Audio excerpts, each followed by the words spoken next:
হ্যাঁ রেডি। তো হ্যালো বন্ধুরা, আপনারা সকলে কেমন আছেন? তো আজকে আমরা চলে এসেছি এই যে সোনালী ব্যাংকের সামনে, আপনারা সকলে দেখতেই পাচ্ছেন। তো এখানে একটি ভাই আছে কসমেটিক দোকান নিয়ে বসেছে। আসলে উনি আগে পথে পথে আপনার ওই যে হাঁড়ি পাতিল নিয়ে ভিক্ষা করতো। তো আমরা সকলে একটা খাস অনুমতি নিয়ে ওনার জন্য একটি কসমেটিক দোকান আমরা সকলেই উপস্থাপন করে দিয়েছি। তো এই হচ্ছে ওনার সেই কসমেটিক দোকান ছিল। তো এখানে আপনারা দেখতে পাচ্ছেন, এত হচ্ছে না দেবো।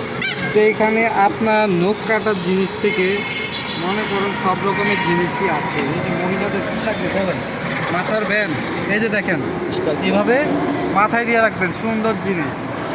আপনাকে আপনাদেরকে এই যে দেখেন এখানে কাঁকড়া ব্যানও আছে। কাঁকড়া ব্যানকে আপনি মাথায় এভাবে দিয়ে রাখতে পারেন, আরও বিভিন্ন ইয়া করতে পারেন। বহুত চেষ্টা করছি, আলু পক্ষা পর্যন্ত নিচ্ছি আমি।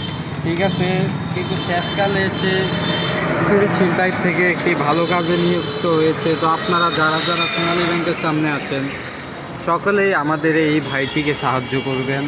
এসে আপনাদের গার্লফ্রেন্ড, বউ বা ভাবি যেই থাকুক তাদের জন্য আপনারা জিনিসপত্র ক্রয় করে নিয়ে যাবেন। এই যে দেখছেন মাথার ব্যান্ড না হাতের ব্যান্ড দুটোই ব্যবহার করতে পারবেন, সব রকমের জিনিসই আছে এখানে।